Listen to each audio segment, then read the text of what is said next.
Ibu dosen pembimbing Rati Anggoro Wilis. Kami di sini akan melaksanakan tugas ujian akhir semester mata kuliah e-commerce kelas MJ506 berdasarkan pemahaman kami. Tugas yang Ibu berikan yaitu menganalisis 3 video terbaik, yaitu analisis komprehensif UMKM kuliner, meningkatkan roti Kin-On, lalu ada review topik strategi kolaborasi platform e-commerce caregiver, dan review topik strategi kolaborasi platform e-commerce caregiver. Kami di sini bertujuh, eh, beranggotakan kelompok eh, Faris Ardiansah, lalu dengan saya sendiri, Farel Muhammad Maulana, Febrian Maulana Setiadi, lalu ada Fristi Dwiasti, Fevi Susanti, Putri Almirah, dan Gilang Bayu Pramutia. Baik, Ibu, izin akan kami mulai. Izin teman-teman.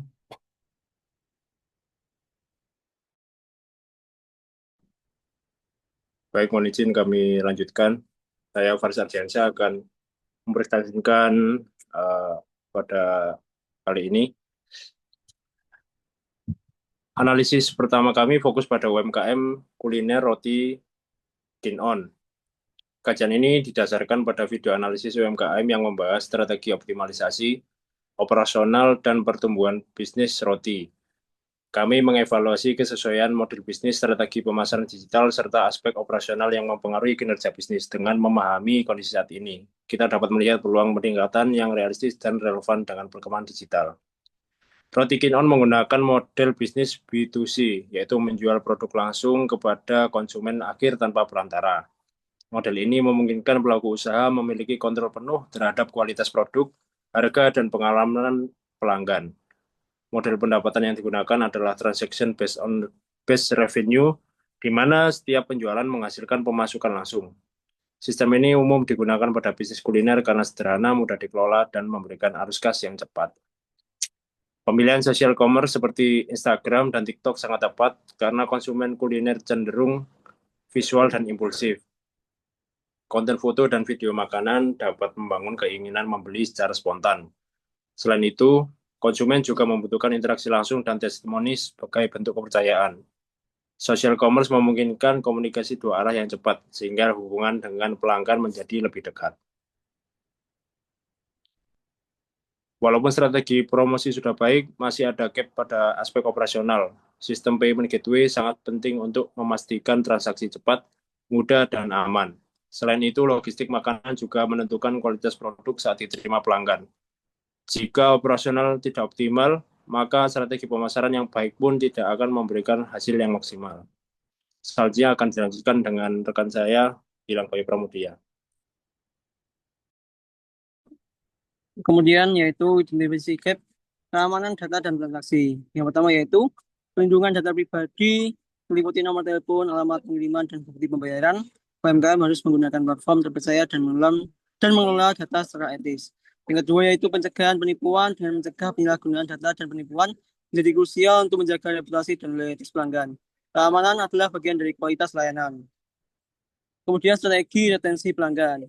Pada video tersebut menyajikan beberapa strategi retensi yang baik, tidaknya berfokus pada akuisisi pelanggan baru, yaitu program referral membership, promosi dan penawaran khusus, dan kemudian paket bundling produk.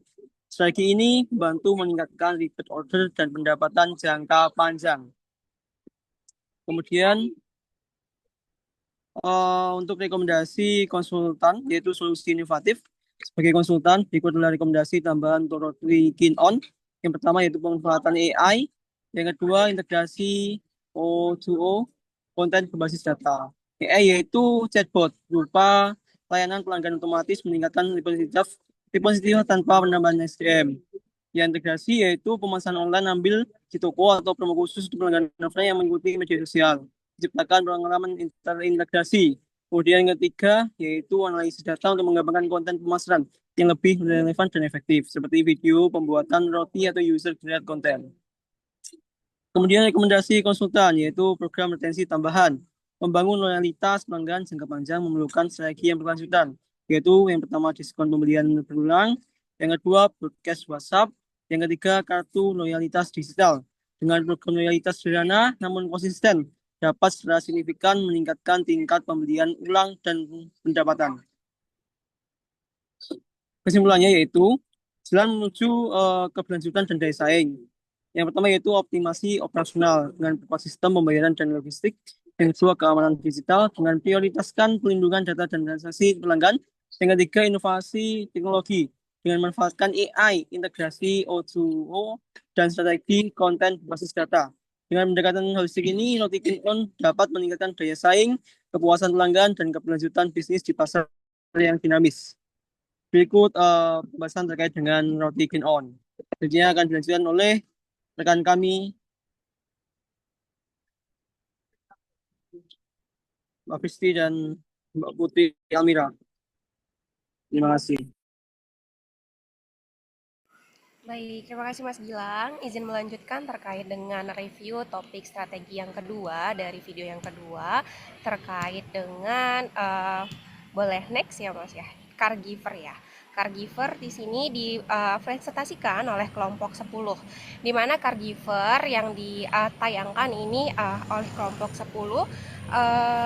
Baik, untuk teori pertama itu yang dibahas adalah validasi teorinya ya. Validasi teorinya di sini kami coba review. Boleh next Mas?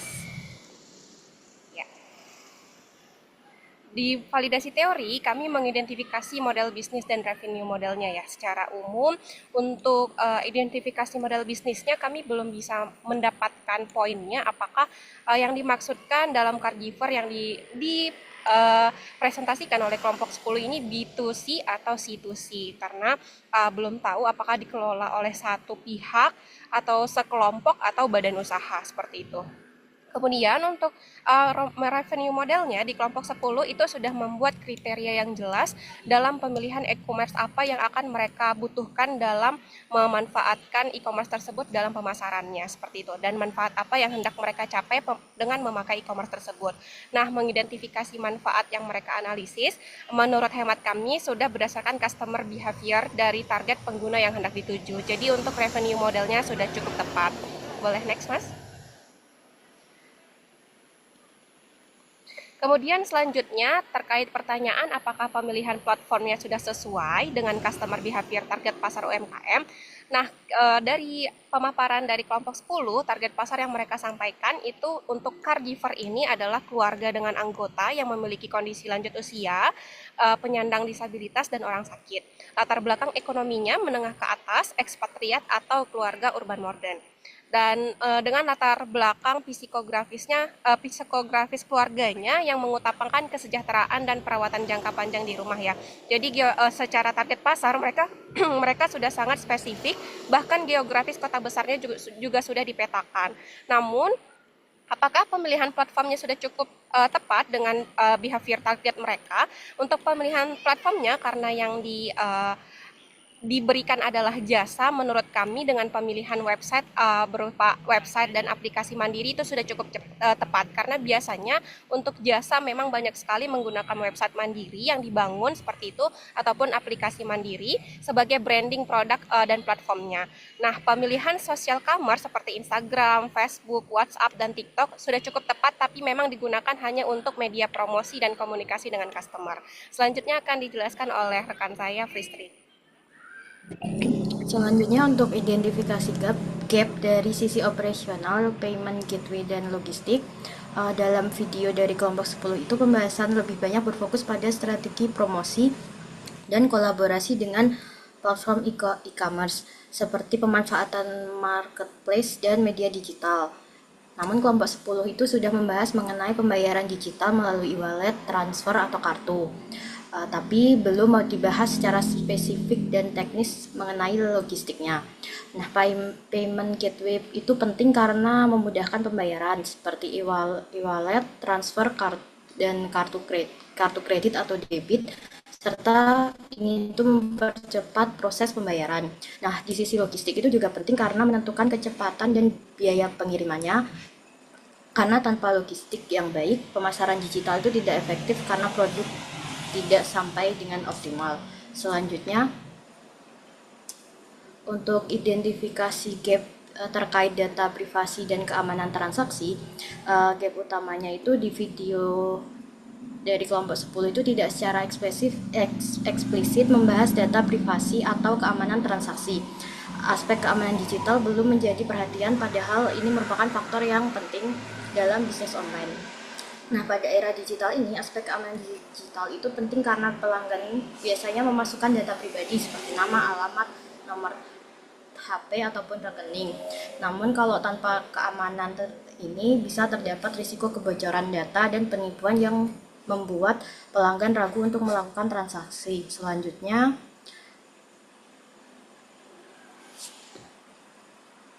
untuk identifikasi gap terkait retention strategi atau strategi loyalitas pelanggan, gap utamanya solusi digital marketing dalam video itu lebih fokus pada akuisisi pelanggan baru seperti promosi di marketplace, kolaborasi platform, dan peningkatan exposure.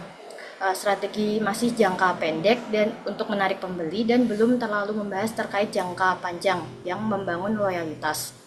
Nah, strategi yang dilakukan oleh kelompok 10 itu sebenarnya telah memberikan strategi penawaran dan diskon atau sales activation yang kemungkinan itu akan membentuk loyalitas pelanggan. Nah, dalam strategi ini menekankan pada penggabungan keunikan produk, kualitas layanan dengan insentif harga untuk menciptakan value based marketing. Nah, menurut kami strategi kelompok 10 yang mampu membangun loyalitas itu adalah program Care Plus Membership, yaitu paket langganan, dan program Care with Heart Loyalty Point, yaitu di mana setiap transaksi itu menghasilkan poin loyalitas. Selanjutnya, untuk rekomendasi yang kami rekomendasikan yaitu mempertajam model bisnis. Untuk membangun digital marketing yang tepat, maka besar skala bisnis dan model bisnis itu menentukan ketepatan pemilihan platform. Contohnya untuk jasa caregiver, skala kecil menengah yang hanya dikelola oleh sekelompok orang, maka pemilihan platform sosial commerce dapat digunakan sekaligus sebagai platform bisnis untuk menekan biaya penyediaan teknologi seperti website atau aplikasi yang pengembangannya memerlukan biaya tidak sedikit. Yang nomor 2 ada dynamic pricing dan promo otomatis. Yang selanjutnya akan dijelaskan, untuk video selanjutnya akan dijelaskan oleh rekan selanjutnya. Baik, terima kasih. Untuk selanjutnya di sini ada review warung bakso Selamat. Boleh di next, Mas? Nah, di sini ada validasi teori. Apakah rekan Anda sudah tepat dalam mengidentifikasi model bisnis B2B, B2C atau C2C dan revenue model UMKM tersebut? Nah, validasi model bisnis dan revenue model brand bakso video 3 ini, UMKM brand bakso dikategorikan sebagai B2C karena menjual produk bakso langsung ke konsumen, akhir melalui gerai fisik, pelayanan antar, dan platform daring. Model ini sesuai dengan karakter UMKM, makanan jalanan di Indonesia yang menyasar segmen luas. Dengan saluran penjualan langsung untuk kecepatan transaksi serta media sosial sebagai pendukung pemasaran. Model B2B hanya relevan pada konteks supply bahan baku, sedangkan C2C tidak relevan karena tidak ada transaksi per. Kemudian ada revenue model bersifat transaksional dari penjualan bakso serta tambahan mie atau minuman yang bergantung pada volume penjualan harian. Nah, skema harga tetap atau bundling dengan biaya variabel relatif rendah, bahan baku segar mendukung margin keuntungan pada skala kecil. Repeat order menjadi sumber pemasukan yang relatif stabil. Sementara variasi atau ekspansi menu membantu menjaga keberlanjutan usaha di tengah persaingan kuliner lokal. Kemudian yang B, apakah pemilihan platform marketplace versus social e-commerce yang mereka sarankan sudah sesuai dengan consumer behavior dari target pasar UMKM tersebut? Bisa di next, Mas. Nah, pemilihan sosial commerce sangat sesuai untuk target pasar UMKM bakso, yaitu remaja dari 18 tahun sampai 35 tahun di Indonesia yang menyelami makanan via TikTok, atau IG Reels, mereka memilih daya beli impulsif setelah melihat video yang mukbang. Kemudian marketplace seperti Shopee Food cocok tahap selanjutnya untuk skala. Akan tetapi social commerce dianggap lebih murah. Dan match behavior dengan scroll and order Gen Z. Namun pemilihan platform Shopee Food atau GoFood sebagai prioritas utama di tahap awal pengembangan UMKM brand bakso dirasa kurang tepat. Kemudian marketplace memiliki kompetisi yang sangat ketat karena di sana bersaing langsung dengan brand besar yang punya modal kuat untuk iklan diskon agresif dan rating tinggi sehingga UMKM kecil seperti penjual bakso sulit menonjol di halaman pencarian awal yang lebih lama dan banyak rating yang akan ada di paling atas kecuali awal memberikan diskon. Kemudian ada identifikasi gap. Perhatikan sisi operasional, apakah mereka sudah membahas sistem payment gateway dan logistik. Jika belum, jelaskan mengapa poin ini krusial bagi UMKM tersebut. Boleh di next. Nah, pemaparan tersebut belum secara lengkap membahas sistem payment gateway dan logistik dalam sebagaimana terlihat dari PPT berbasis gambar tanpa narasi. Mendalami terkait operasional, padahal kedua poin ini penting bagi UMKM brand bakso karena payment gateway seperti Kris yang tidak terintegrasi atau GoPay seperti kompetitor lain untuk memungkinkan transaksi cashless yang cepat, aman, mengurangi risiko kesalahan. Hitungan uang tunai serta mendukung pembayaran digital di Indonesia saat ini sehingga meningkat kecepatan layanan di tengah tingginya volume pesanan makanan cepat saji. Kemudian, apakah mereka membahas data privasi atau keamanan transaksi? Di era sekarang ini adalah yang sering terlupakan dalam peserta UMKM. Nah, jadi tidak hanya membahas data privasi atau keamanan transaksi dalam PPT video tersebut. Isu ini sering terlupakan dalam presentasi UMKM karena prioritas masih ada. Next. Pada pemasaran dan penjualan, kini hal ini dinilai wajib untuk mencegah finishing, kebocoran informasi, dan penipuan yang merugikan reputasi serta kepercayaan konsumen di platform digital. Kehilangan aspek ini dapat menyebabkan denda regulasi atau boikot pelanggan pada UMKM seperti brand bakso yang mulai menggunakan platform digital. Kemudian poin C, nilai apakah solusi digital marketing yang ditawarkan sudah mencakup retention strategi, cara menjaga loyalitas pelanggan, bukan hanya sekedar mencari pelanggan baru. Nah, solusi digital marketing yang ditawarkan dalam presentasi video ini belum secara lengkap menjabarkan retention strategi karena format PPT yang dominan visual tersebut cenderung fokus pada acquisition, taktik seperti promosi awal via media sosial atau iklan untuk menarik pelanggan baru. Strategi seperti program loyalitas digital atau loyalty card via WA, personal promo berdasarkan riwayat pembelian atau komunitas untuk repeat order dapat sangat mempengaruhi UMKM brand bakso guna menjaga loyalitas pelanggan jangka panjang di mana biaya mempertahankan pelanggan existing bisa berkali lipat lebih rendah daripada mencari yang baru sehingga dapat menstabilkan omset harian di tengah kompetisi kuliner. Pada pemaparan di atas, terlihat paket hemat untuk menarik volume transaksi yang baru paket bundling.